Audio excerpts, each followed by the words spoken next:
Hello, my name is Mike, and today we're building a nonlinear circuit's dispersion delay from a kit. It took me just under 7 hours to complete this build. As always, this video is not sponsored. I bought this kit with my own money, and the background music to this video was made using the dispersion delay. Let's go ahead and open this up.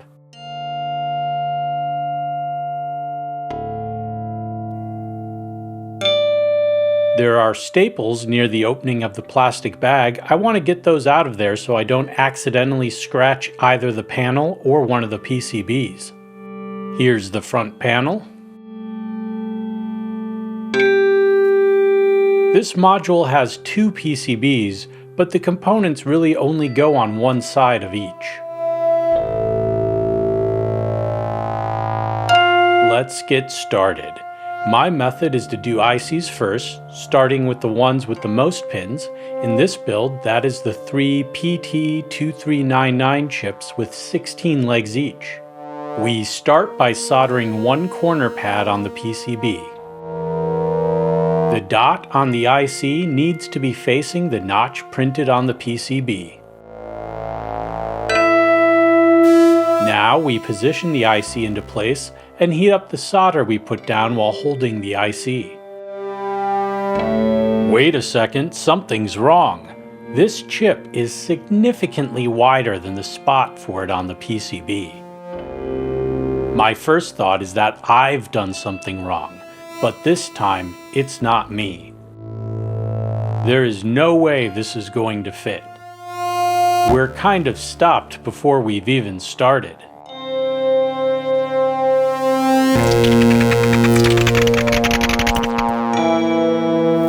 I'm consulting the BOM. It specifically says wide. I don't think these should be the wide ones. Sometimes mistakes happen with kits, but in my experience, the people who sell them are very responsive about getting you the right parts if something's wrong or missing, but it is going to take days to get them in the mail. At this point, I want to do an inventory of all the other components.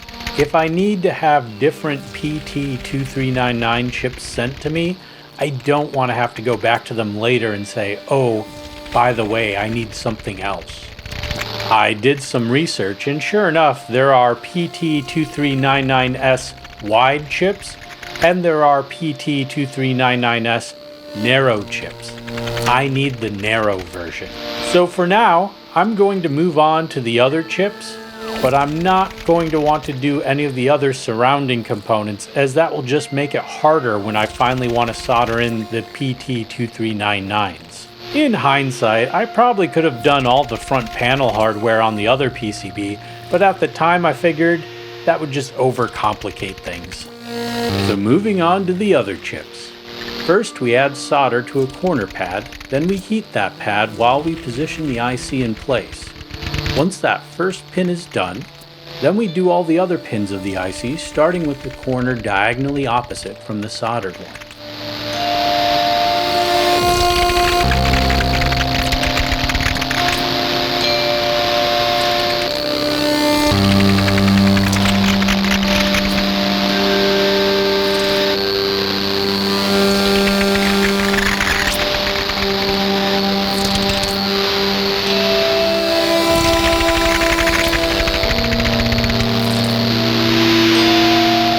Got some solder in the via there, but I'm not too concerned. I'm just going to leave it. Now we're doing the LM78 LO5 ICs. I had a hard time with these. First of all, there's all these vias underneath these three chips, and the vias make it so you can't tell which end of the diagram has the notch. I had to take a break and look up some photos online. For the two on the left, the notch faces upwards, and for the one towards the top, the notch is facing left. One way to think of it is that the notch is in the same direction as the L at the beginning of LM78 LO5 printed on the PCB.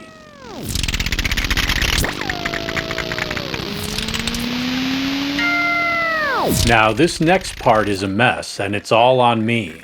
I accidentally bridged the middle two pins of this LM78 LO5. It's going to be painful to watch as I try and fail to resolve this bridge.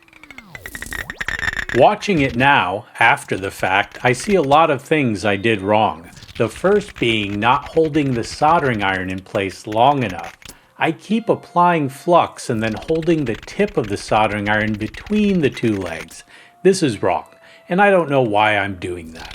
I'd be better off loading flux on one leg and then just holding the iron on that one leg. I start using copper wick, and I really wish I hadn't. Some boards can be wicked all day and it's fine, but I could already tell by the texture of this PCB that the masking was likely to come off, and sure enough, my wicking frankly sucks. There are multiple points where I pull the iron away and then I pull the wick too late and the wick sticks to the board. This is how you tear holes in the masking.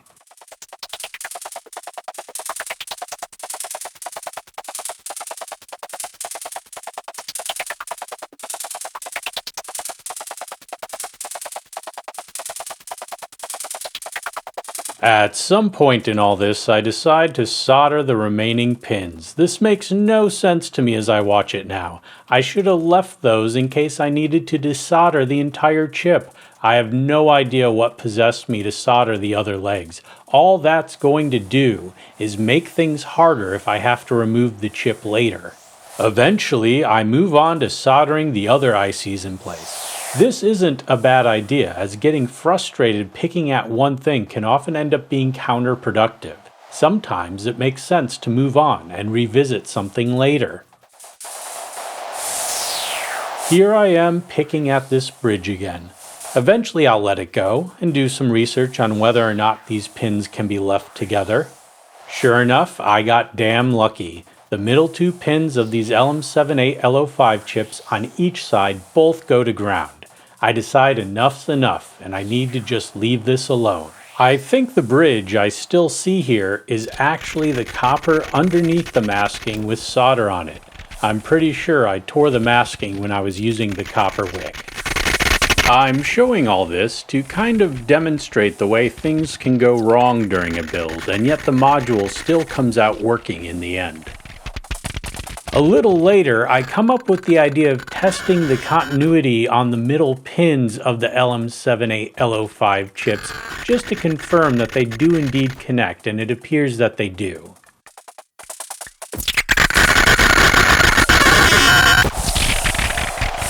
Here it is a few days later, and we have our narrow PT2399 delay chips. Here are the narrow ones compared to a wide one. They're the same chips functionally, but for some reason the wide ones are twice the size.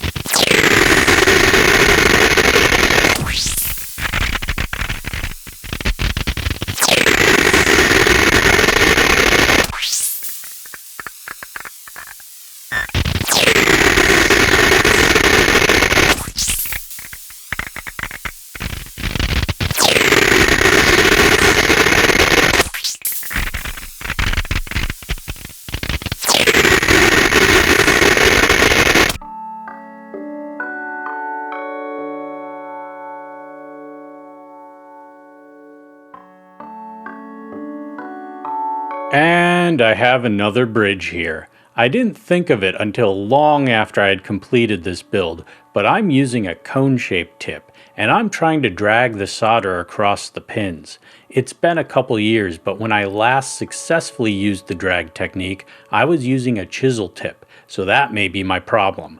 I don't think switching to a cone tip did me any favors here.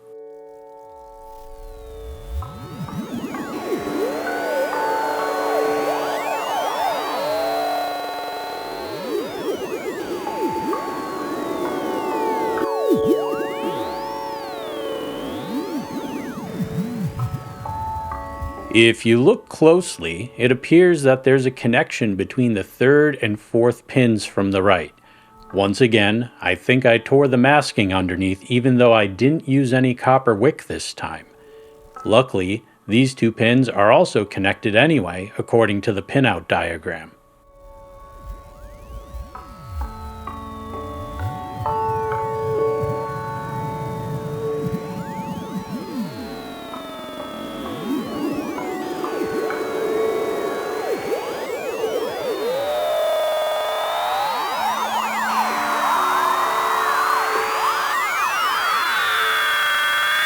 The next thing we're going to do is, there are some resistors on here where on the board it says 47K or 100K, but they're actually being switched out to 220K. This is an update on the Nonlinear Circuits website, and my kit came with the 220K resistors for these. So while I'm thinking of it, I'm going to do these first so I don't accidentally forget later. Otherwise, I'm just reading the values on the board, and if I do that with these, I'll end up in trouble.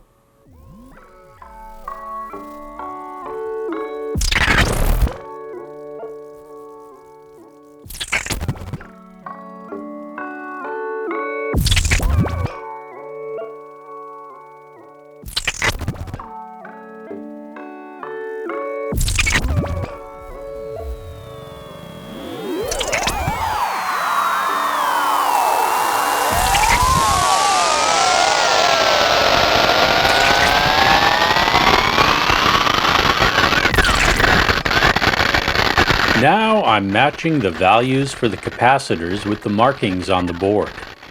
10N refers to 10NF and 10U refers to 10UF, so those are simple enough, even though sometimes the U kind of looks like a V. 47N is marked as 473, but 100NF is marked as 100N on the right side and as 104 on the left side of the board.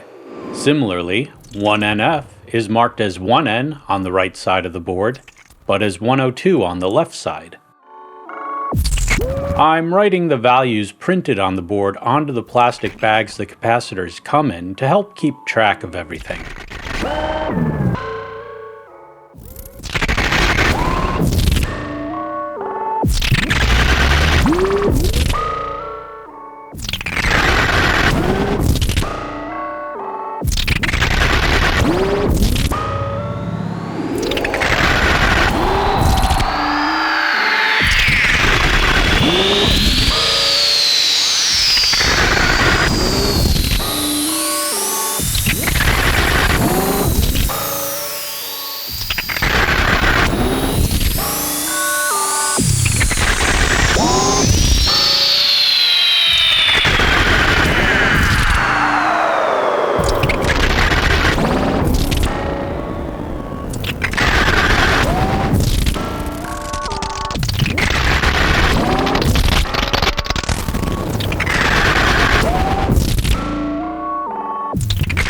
Here I'm noticing a spot next to the Vactrols marked with a $sign. More on that later.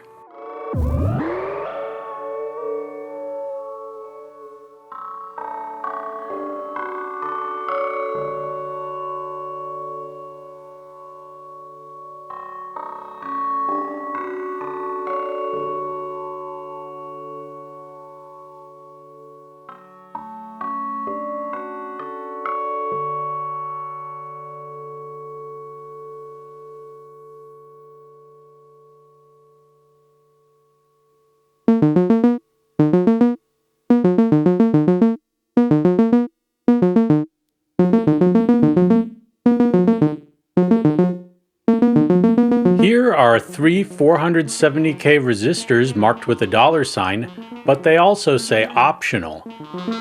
There are also three 51K resistors also marked with a $sign, and those also say optional. There's only 3 spaces on the board marked with a $sign, so I'm going to have to do some research later on to find out which value of resistors I want in these spots. Meanwhile, since these are on the very outer edges of the board, I want to work on getting more capacitors and resistors in the middle of the board completed, and then work my way outward.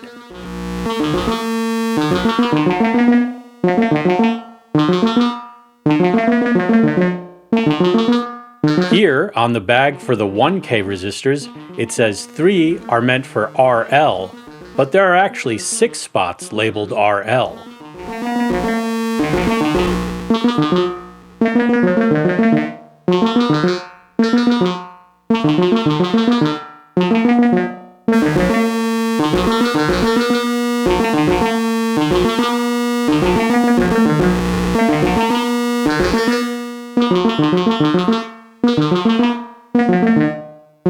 This is me in the future after all the other voiceover and everything is already recorded.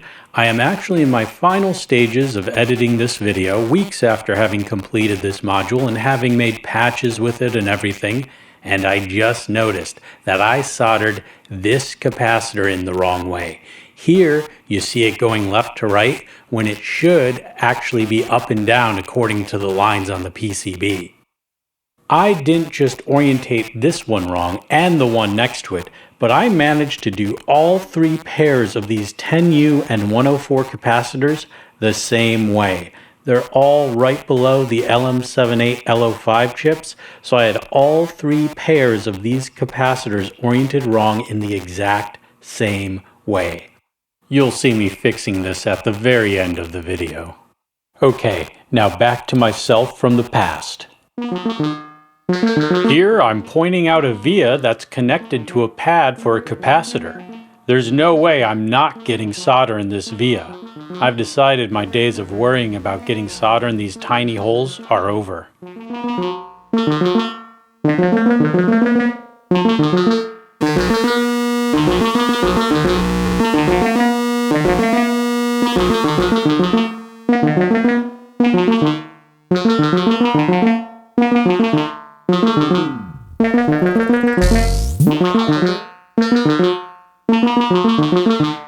Now for the dollar signs. We can either do 470K or 51K, or what I didn't quite get at the time is you can have nothing at all.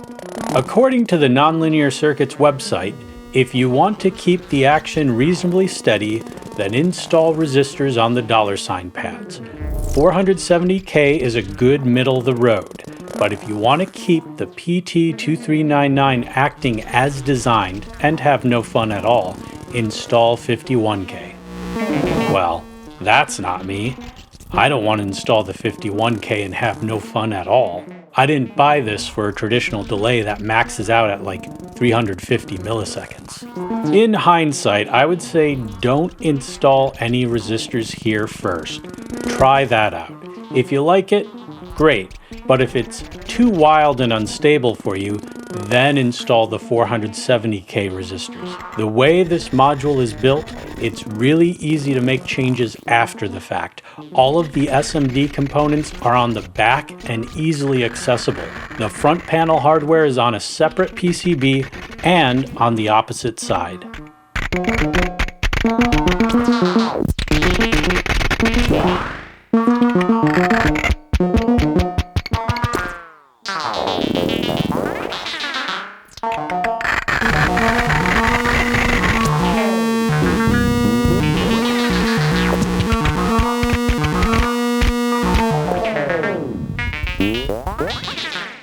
I'm only seeing 3 spaces for 470R resistors, but I was given 6. I'm kind of wondering what is up with that. More on this later.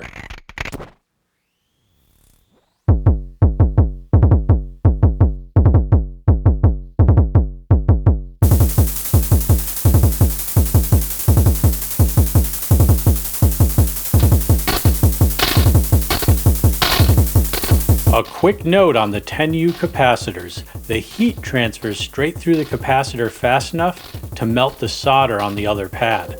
I don't know what the deal with that is. I've never had that problem.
Here I'm noticing that the bag for the 1K resistors says 3 for RL, but there's actually 6 spots on the board labeled RL. I've already soldered one 1K resistor into one of the RL spots, so I want to use the rest of these 1K resistors for the spots labeled 1K, just to make sure I have enough for those.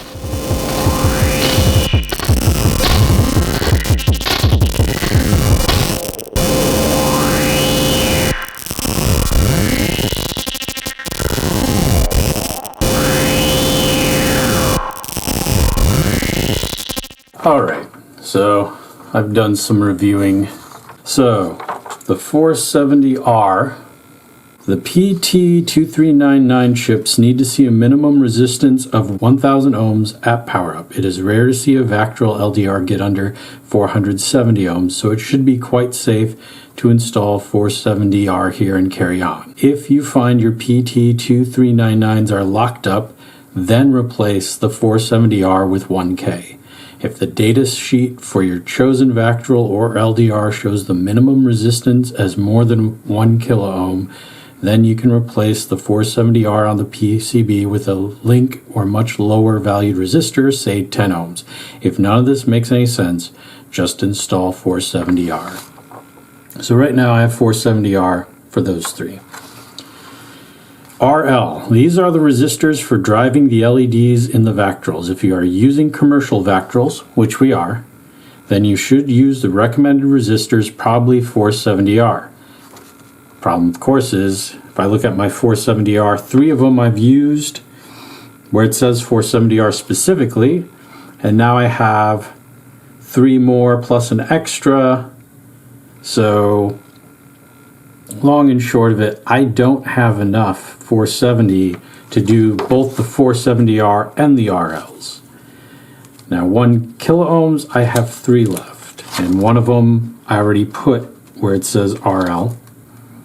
So in hindsight, I almost wonder, should I have put 3 1K resistors where it says 470R, and there's the third one, and then I'd have enough 470 ohm resistors for all the RLs. I don't think I should mix and match. Yeah, when it comes to the 6 RLs should all be the same value. So if you're DIYing your Vactrols, which I'm not, and using your own LEDs, I suggest choosing resist values lower than you normally would for LEDs. For example, I use red LEDs in my DIY Vactrols with RL equal 1K or 2K2. If I installed these same LEDs on the panel of some module, I would use 4K7 resistors for RL, so they are not too bright. So here's what I'm going to do. The 470 ohms, I don't want to sit here and yank out 3 resistors that I've already soldered. That's a pain. I'm really not interested in doing that. So I already have 1K in the RL. So I have 5 RL spaces and I have 3 1K resistors. As it happens, because these kits always include an extra of each of these small components. Not anything big like a Vactrol or a diode. They'll give you just the right number. But like for these tiny things, which literally when you buy them in bulk, they're pennies, a lot of them, they always give you an extra one. So I have a couple extra 1K resistors from other kits I've done, Bindubba, Sequencer, the Triple Sloss, I've done those. I probably have 1K resistor from each of them, plus these 3. That's enough to do the last 5 RLs. So I'm going to do that and kind of hope for the best. And, I don't think it's anything that will make the module not work. Maybe, we're talking about doubling the resistance going into the Vactrols, if I'm understanding this right. Does that affect it? We'll find out. But yeah, I don't want to pull the 470R resistors, put those in the RLs, and then put 1Ks where it says 470, even though instructions seem to sound like that would almost be better. So, yeah. Here is the bag of 1K resistors that came with this kit. Here is a bag of miscellaneous leftover 1K resistors from other kits. The resistors that came with this kit are this blue color, whereas my spares are black. So I want to double check the resistance of these black resistors just to make sure they're 1K, and they are.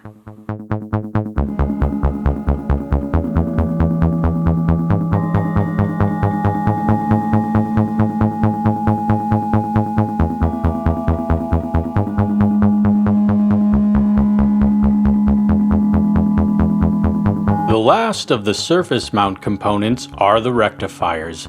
Each rectifier has a line on one end, and that line must be on the same side as the dot printed on the PCB.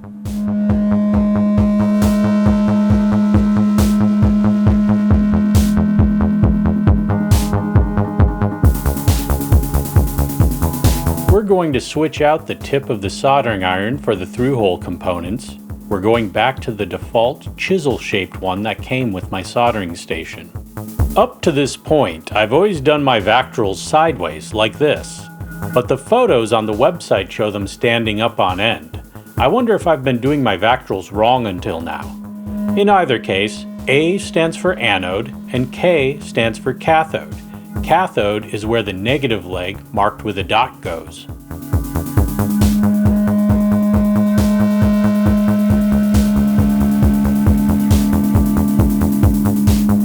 Always put the long legs through the holes first. It's much easier that way.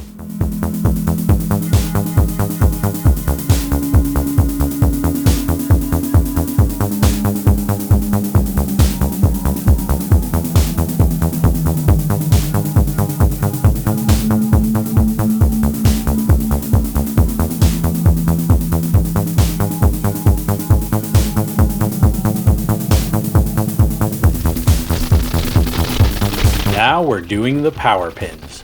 The power pins face outward here, and the back of the module is the side with all the SMD components and the Vactrols. Next, we're doing the header pins and shrouds that connect the two boards. First, I solder the shrouds in place, making sure that they remain flat and flush to the board.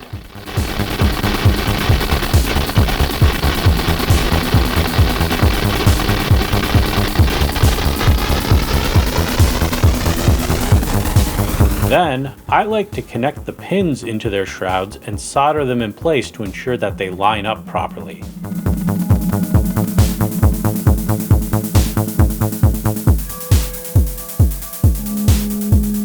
Now we're prepping the potentiometers. First, we remove all the nuts and washers.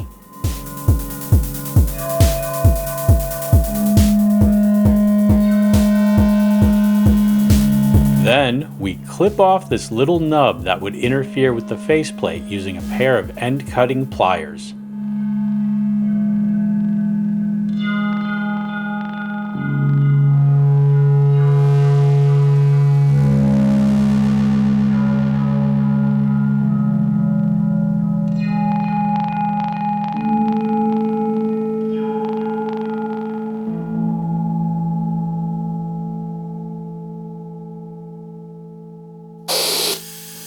I place the potentiometers on the PCB first because they fit nice and snug and won't fall out.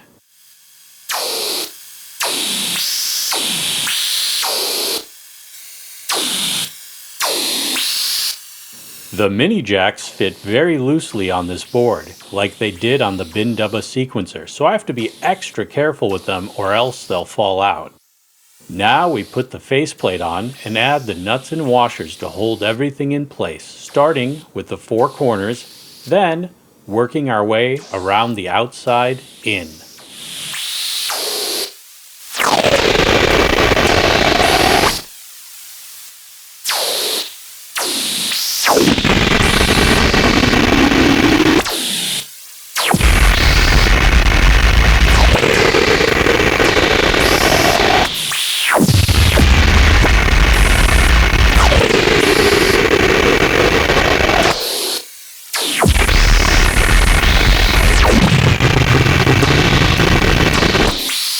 Usually I like to hold off on soldering these larger location lugs on the potentiometers, but since the boards are separate, there's really no reason not to just solder these right now.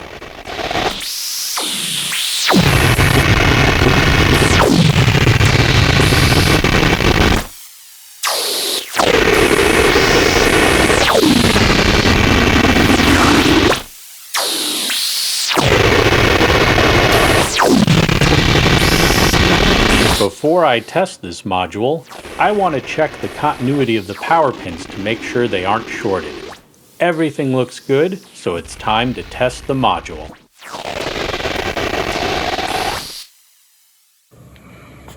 Alright, here's our dispersion delay module. First we're going to do the old power up test.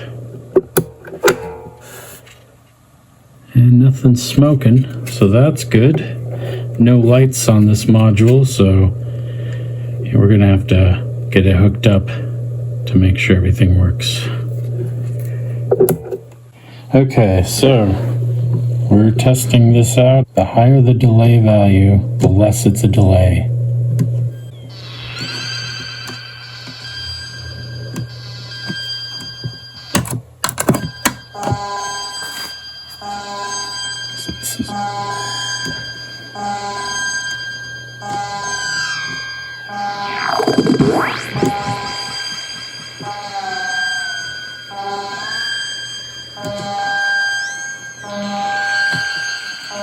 This is the normal tone.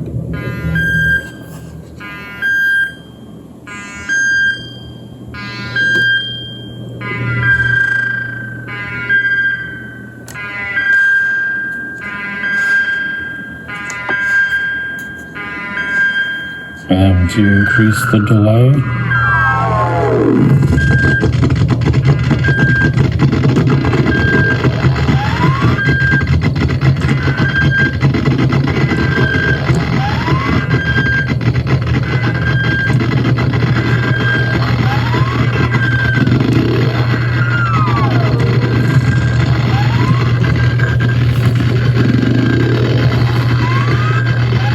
So that about sums up what makes this so cool.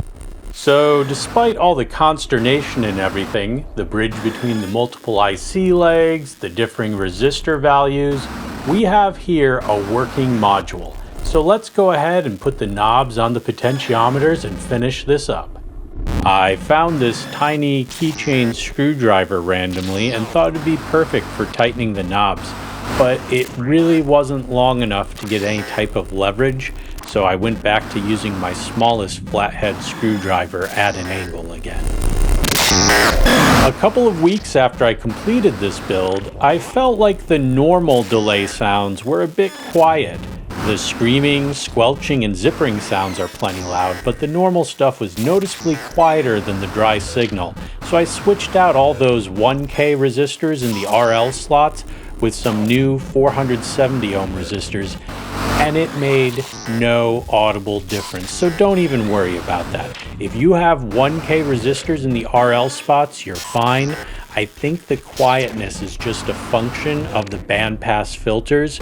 Now, when I did a comparison between this module and the bandpass output of some of my regular filter modules, they were both similarly quiet. I also want to point out that there's no wet-dry setting built into this module, so you'll have to manage that yourself via routing. If you have any suggestions or observations about anything I did, please feel free to leave a comment below. I'm tempted to try removing the $sign resistors and see what that does, maybe to just one of the 3 channels, but I'll hold off on that for some other day. Thank you so much for watching this video. If you enjoyed it or found it useful, please consider liking and subscribing. Have a great day.